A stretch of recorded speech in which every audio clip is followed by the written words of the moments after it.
हरि की जागृत चेतना से चैतन्य हो संसार, देव उठान की पुण्य बेला में मिटे सभी विकार। हरे कृष्णा। ओम नमो भगवते वासुदेवाय। आप सभी भक्तजनों को देव उठान एकादशी की ढेर सारी शुभकामनाएं। भगवान श्री हरि का आशीर्वाद आप सभी पर सदा सर्वदा बना रहे। देव उठान एकादशी का दिन केवल एक पर्व ही नहीं बल्कि आत्मा के जागरण का संदेश है। ये वह दिव्य क्षण है जब भगवान विष्णु, जिन्होंने 4 माह तक योग निद्रा में लीन रहकर संसार का पालन किया, अब जागृत होते हैं। ये जागृति हर साधक को आत्मानुभूति, प्रेम और भक्ति से जोड़ती है। और देव उठान एकादशी का ये पर्व हमें विश्वास, भक्ति और सत्कर्म का संदेश देता है। इस शुभ अवसर पर प्रभु का आशीर्वाद प्राप्त करने के लिए भक्तजन सच्चे मन से उनकी आराधना करते हैं और कथा का श्रवण करते हैं। तो आइए श्रोताओ, आज देव उठान एकादशी के शुभ अवसर पर कुछ पवित्र कथाओं का रसपान करते हैं। कथा महाभारत काल की है, जब धर्मराज युधिष्ठिर के महल में भगवान श्री कृष्ण विराजमान थे। उस समय धर्मराज युधिष्ठिर ने नतमस्तक होकर भगवान श्री कृष्ण को प्रणाम किया और स्तुति करने के बाद हाथ जोड़कर विनम्रता पूर्वक पूछा, हे श्री कृष्ण, मैंने आपके मुख से रमा एकादशी का यथार्थ महात्म्य सुना। मानद, अब कार्तिक शुक्ल पक्ष में जो एकादशी होती है उसकी भी महिमा बताइए। तब भगवान श्री कृष्ण बोले, राजन, कार्तिक के शुक्ल पक्ष में जो एकादशी होती है उसका जैसा वर्णन लोक सृष्टा ब्रह्मा जी ने नारद जी से किया था, वही मैं तुम्हें बतलाता हूँ, ध्यानपूर्वक सुनो। नारद जी ने कहा, पिताजी, जिसमें धर्म कर्म में प्रवृत्ति कराने वाले भगवान गोविंद जागते हैं, उस प्रबोधिनी एकादशी का महात्म्य बतलाइए। तब ब्रह्मा जी बोले, मुनिश्रेष्ठ, प्रबोधिनी का महात्म्य पापों का नाश, पुण्य की वृद्धि और उत्तम बुद्धि वाले पुरुषों को मोक्ष प्रदान करने वाला है। समुद्र से लेकर सरोवर तक जितने भी तीर्थ हैं वे सभी अपने महात्म्य की तभी तक गर्जना करते हैं जब तक कि कार्तिक मास में भगवान श्री विष्णु की प्रबोधिनी तिथि नहीं आ जाती। प्रबोधिनी एकादशी को एक ही उपवास कर लेने से मनुष्य 1000 अश्वमेध और 100 राजसूय यज्ञ का फल पा लेता है। बेटा, जो दुर्लभ है, जिसकी प्राप्ति असंभव है और जिसे त्रिलोकी में किसी ने भी नहीं देखा है, ऐसी वस्तु के लिए भी याचना करने पर प्रबोधिनी एकादशी उसे दे देती है। भक्ति पूर्वक उपवास करने पर मनुष्यों को हरि प्रबोधिनी एकादशी ऐश्वर्य, संपत्ति, उत्तम बुद्धि, राज्य तथा सुख प्रदान करती है। मेरु पर्वत के समान जो बड़े बड़े पाप हैं, उन सबको यह पापनाशिनी प्रबोधिनी एक ही उपवास से भस्म कर देती है। पहले के हजारों जन्मों में जो पाप किए गए हैं, उन्हें प्रबोधिनी की रात्रि का जागरण रुई की ढेरी के समान भस्म कर डालता है। जो लोग प्रबोधिनी एकादशी का मन से ध्यान करते और जो इसके व्रत का अनुष्ठान करते हैं, उनके पितर नरक के दुखों से छुटकारा पाकर भगवान विष्णु के परम धाम को चले जाते हैं। ब्राह्मण, अश्वमेध आदि यज्ञों से भी जिस फल की प्राप्ति कठिन है, वह प्रबोधिनी एकादशी को जागरण करने से अनायास ही मिल जाता है। संपूर्ण तीर्थों में नहाकर स्वर्ण और पृथ्वी दान करने से जो फल मिलता है, वह श्री हरि के निमित्त जागरण करने मात्र से मनुष्य प्राप्त कर लेता है। जैसे मनुष्यों के लिए मृत्यु अनिवार्य है, उसी प्रकार धन संपत्ति मात्र भी क्षण भंगुर है, ऐसा समझकर एकादशी का व्रत करना चाहिए। तीनों लोकों में जो कोई भी तीर्थ संभव हैं, वे सब प्रबोधिनी एकादशी का व्रत करने वाले मनुष्य के घर में उपस्थित रहते हैं। कार्तिक की हरि प्रबोधिनी एकादशी पुत्र तथा पौत्र प्रदान करने वाली है। जो प्रबोधिनी को उपासना करता है वही ज्ञानी है, वही योगी है, वही तपस्वी और जितेंद्रिय है तथा उसी को भोग और मोक्ष की प्राप्ति होती है।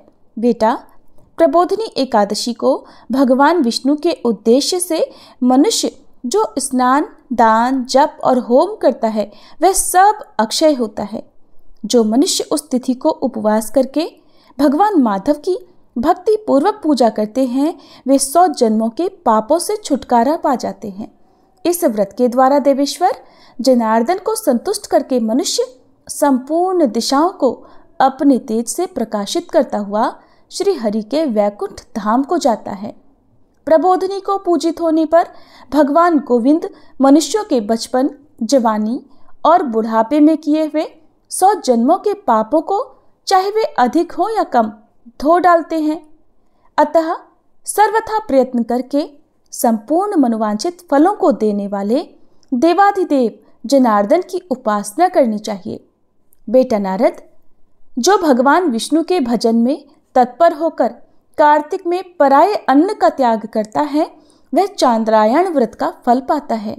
जो प्रतिदिन शास्त्रीय चर्चा से मनोरंजन करते हुए कार्तिक मास व्यतीत करता है, वह अपने संपूर्ण पापों को जला डालता और 10,000 यज्ञों का फल प्राप्त करता है। कार्तिक मास में शास्त्रीय कथा के कहने सुनने से भगवान मधुसूदन को जैसा संतोष होता है, वैसा उन्हें यज्ञ, दान अथवा जप आदि से भी नहीं होता। जो शुभ कर्म परायण पुरुष कार्तिक मास में एक या आधे श्लोक से भी भगवान विष्णु की कथा बाँचते हैं, उन्हें 100 गोदान का फल मिलता है। महामुने, कार्तिक में भगवान केशव के सामने शास्त्र का स्वाध्याय तथा श्रवण करना चाहिए। मुनिश्रेष्ठ, जो कार्तिक में कल्याण प्राप्ति के लोभ से श्री हरि की कथा का प्रबंध करता है, वह अपनी 100 पीढ़ियों को तार देता है। जो मनुष्य सदा नियम पूर्वक कार्तिक मास में भगवान विष्णु की कथा सुनता है, उसे सहस्त्र गोदान का फल मिलता है। जो प्रबोधिनी एकादशी के दिन श्री विष्णु की कथा श्रवण करता है, उसे 7 द्वीपों से युक्त पृथ्वी दान करने का फल प्राप्त होता है। मुनिश्रेष्ठ, जो भगवान विष्णु की कथा सुनकर अपनी शक्ति के अनुसार कथावाचक की पूजा करते हैं, उन्हें अक्षय लोक की प्राप्ति होती है। नारद, जो मनुष्य कार्तिक मास में भगवत संबंधी गीत और शास्त्र विनोद के द्वारा समय बिताता है, उसकी पुनरावृत्ति मैंने नहीं देखी है। मुने, जो पुण्यात्मा पुरुष भगवान के समक्ष गान, नृत्य, वाद्य और श्री विष्णु की कथा करता है, वह तीनों लोकों के ऊपर विराजमान होता है। मुनिश्रेष्ठ, कार्तिक की प्रबोधिनी एकादशी के दिन बहुत से फल फूल, कपूर, अर्गजा और कुमकुम के द्वारा श्री हरि की पूजा करनी चाहिए। एकादशी आने पर धन की कंजूसी नहीं करनी चाहिए, क्योंकि उस दिन दान आदि करने से असंख्य पुण्य की प्राप्ति होती है। प्रबोधिनी को जागरण के समय शंख में जल लेकर फल तथा नाना प्रकार के द्रव्यों के साथ श्री जनार्दन को अर्घ देना चाहिए। संपूर्ण तीर्थों में स्नान करने और सब प्रकार के दान देने से जो फल मिलता है, वही प्रबोधिनी एकादशी को अर्घ देने से करोड़ गुना होकर प्राप्त होता है। देवर्षि, अर्घ देने के पश्चात भोजन, आच्छादन और दक्षिणा आदि के द्वारा भगवान विष्णु की प्रसन्नता के लिए गुरु की भी पूजा करनी चाहिए। जो मनुष्य उस दिन श्रीमद् भागवत की कथा सुनता अथवा पुराण का पाठ करता है, उसे एक एक अक्षर पर कपिला दान का फल मिलता है। मुनिश्रेष्ठ, कार्तिक में जो मनुष्य अपनी शक्ति के अनुसार शास्त्रोक्त रीति से वैष्णव व्रत अर्थात एकादशी का पालन करता है, उसकी मुक्ति अविचल है। केतकी के एक पत्ते से पूजित होने पर भगवान गरुड़ध्वज 1000 वर्ष तक अत्यंत तृप्त रहते हैं। देवर्षि, जो अगस्त के फूलों से भगवान जनार्दन की पूजा करता है, उसके दर्शन मात्र से नरक की अग्नि बुझ जाती है। वत्स, जो कार्तिक मास में भगवान जनार्दन को तुलसी के पत्र और पुष्प अर्पण करते हैं, उनका जन्म भर का किया हुआ सारा पाप भस्म हो जाता है। मुने, जो प्रतिदिन दर्शन, स्पर्श, ध्यान, नाम कीर्तन, स्तवन, अर्पण, सिंचन, नित्य पूजन और नमस्कार के द्वारा तुलसी में नव प्रकार की भक्ति करते हैं, वे कोटि सहस्त्र युगों तक पुण्य का विस्तार करते हैं। नारद, सब प्रकार के फूलों और पत्तों को चढ़ाने से जो फल मिलता है, वह कार्तिक मास में केवल तुलसी के एक पत्ते से ही मिल जाता है। कार्तिक मास आया देख प्रतिदिन नियम पूर्वक तुलसी के कोमल पत्तों से महाविष्णु श्री जनार्दन का पूजन करना चाहिए। 100 यज्ञों द्वारा देवताओं का यजन करने और अनेक प्रकार के दान देने से जो पुण्य होता है, वह कार्तिक में तुलसी दल मात्र से केशव की पूजा करने पर प्राप्त हो जाता है। प्रेम से बोलिए श्री कृष्ण भगवान की जय। अब सुनिए देवउठान एकादशी की दूसरी कथा। एक बार एक राजा के राज्य में सभी लोग एकादशी का व्रत रखा करते थे। प्रजा और नौकर चाकरों से लेकर पशुओं तक को एकादशी के दिन अन्न नहीं दिया जाता था।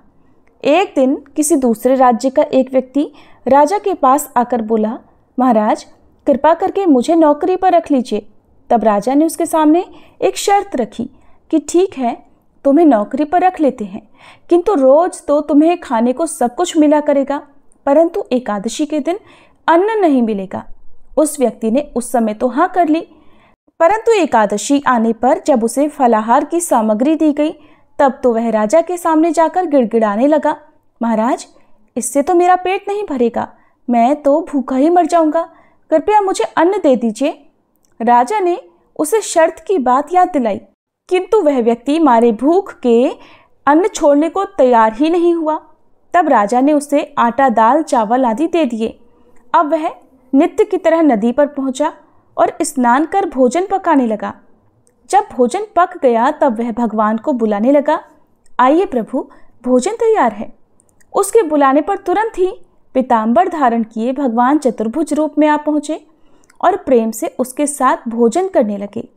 भोजन आदि करके भगवान तो अंतर्ध्यान हो गए और वह व्यक्ति अपने काम पर चला गया। 15 दिन बाद अगली एकादशी को वह फिर राजा से कहने लगा, महाराज अब की बार मुझे दुगनी सामग्री दीजिएगा, क्योंकि उस दिन तो मैं भूखा ही रह गया था। राजा ने कारण पूछा तो व्यक्ति ने बताया कि महाराज हमारे साथ भगवान भी तो भोजन ग्रहण करते हैं, इसलिए भोजन की ये सामग्री हम दोनों के लिए पूरी नहीं पड़ती। ये सुनकर राजा को बड़ा आश्चर्य हुआ। वह बोला, मैं नहीं मान सकता कि भगवान तुम्हारे साथ भोजन करते हैं।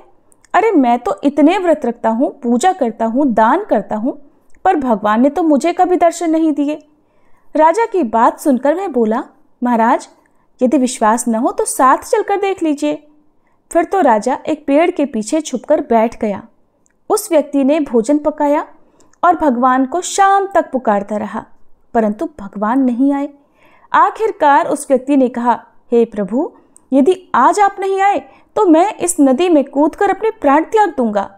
भगवान नहीं आए। तब वह व्यक्ति प्राण त्यागने के उद्देश्य से नदी की तरफ बढ़ा। प्राण त्यागने का उसका दृढ़ इरादा जानकर भगवान शीघ्र ही प्रकट हो गए और उसे रोक लिया। फिर साथ बैठकर भोजन करने लगे। भोजन ग्रहण करने के बाद, जल पीने के बाद वे उसे अपने विमान में बिठाकर अपने धाम में ले गए। ये देखकर राजा ने सोचा कि व्रत उपवास से तब तक कोई फायदा नहीं होता जब तक मन शुद्ध न हो। इससे राजा को ज्ञान मिला। फिर वह भी सच्चे मन से व्रत उपवास करने लगा और अंत में एकादशी व्रत के पुण्य प्रताप से वह राजा स्वर्ग को प्राप्त हुआ। प्रेम से बोलिए श्री लक्ष्मी नारायण भगवान की जय। अब सुनिए तीसरी प्रमुख कथा। एक बार एक राजा था। उसके राज्य में प्रजा हर प्रकार से सुखी थी। वह राजा भगवान विष्णु का परम भक्त था और नियम पूर्वक एकादशी का व्रत रखा करता था। एकादशी के दिन उस राजा के राज्य में कोई भी अन्न ग्रहण नहीं करता था। यहाँ तक कि कोई भी उस दिन न तो अन्न खरीदता और न ही कोई बेचता था। सभी फलाहार करते थे। एक बार भगवान ने राजा की परीक्षा लेनी चाहिए। तब भगवान श्री हरि एक सुंदर रूप धारण करके सड़क किनारे बैठ गए। तभी राजा उधर से निकला और सुंदरी को देखकर चकित रह गया। फिर राजा ने उससे पूछा, हे सुंदरी तुम हो कौन और इस तरह यहाँ क्यों बैठी हो? तब सुंदर स्त्री बने भगवान बोले, राजन मैं बेसहारा हूँ। इस नगर में कोई मेरा जाना पहचाना नहीं है, मैं किससे सहायता मांगू? राजा तो उसके रूप पर मोहित हो गया। कहने लगा, तुम मेरे साथ मेरे महल में चलकर मेरी रानी बनकर रहो। सुंदरी बोली, मैं आपकी हर बात मानूंगी, पर आपको राज्य का अधिकार मुझे सौंपना होगा। आपके राज्य पर पूरा अधिकार केवल मेरा होगा। और हे राजन, मैं जो भी बनाऊंगी वही तुम्हें खाना होगा। राजा तो उसके रूप पर मोहित था, इसलिए उसने उसकी सभी शर्तें स्वीकार कर लीं। अगले दिन एकादशी का पवित्र दिन आया। अब तो रानी ने सभी को आदेश दिया कि बाजार में अन्य दिनों की तरह अन्न बेचा जाए। उसने घर में मांस, मछली आदि पकवाए तथा परोसकर राजा से खाने के लिए कहा। ये देखकर राजा बोला, रानी आज तो एकादशी है, मैं तो केवल फलाहार ही करूंगा। तब रानी ने शर्त की बात याद दिलाई और राजा से कहा, या तो खाना खाओ, नहीं तो मैं बड़े राजकुमार का सिर काट लूंगी। अब तो राजा बड़े असमंजस में पड़ गया। राजा ने अपनी यह स्थिति बड़ी रानी से कही तो बड़ी रानी बोली, महाराज अपना धर्म मत छोड़िए, बड़े राजकुमार का सिर दे दीजिए। पुत्र तो फिर मिल जाएगा परंतु धर्म नहीं मिलेगा। इतनी ही देर में बड़ा राजकुमार खेल कर आ गया। माँ की आंखों में आंसू भरे देखकर वह उनसे रोने का कारण पूछने लगा। तब माँ ने उसे सारा हाल बता दिया। तब वह बोला, माँ मैं अपना सिर देने को तैयार हूँ, पिताजी के धर्म की रक्षा होगी और जरूर होगी। राजा दुखी मन से राजकुमार का सिर देने को तैयार हुआ तो रानी के रूप से भगवान श्री विष्णु ने प्रकट होकर असली बात बताई और कहा, राजन मैं तो तुम्हारी परीक्षा ले रहा था और इस कठिन परीक्षा में तुम सफल हुए। तब भगवान ने प्रसन्न मन से राजा से वर मांगने को कहा। राजा बोला, प्रभु आपका दिया हुआ सब कुछ है, आप कृपया हमारा उद्धार कीजिए। ठीक उसी समय एक दिव्य विमान वहां उतरा। राजा ने अपना राज्य पुत्र को सौंप दिया और वह विमान में बैठकर परम धाम को चला गया। कथा समाप्त। प्रेम से बोलिए श्री कृष्ण भगवान की जय। एकादशी माता की जय। ये थी आज की कथाएं। उम्मीद है आपको पसंद आई होंगी। अगर अच्छी लगी हो तो वीडियो को लाइक करके आप हमारे चैनल को भी जरूर सब्सक्राइब कीजिएगा।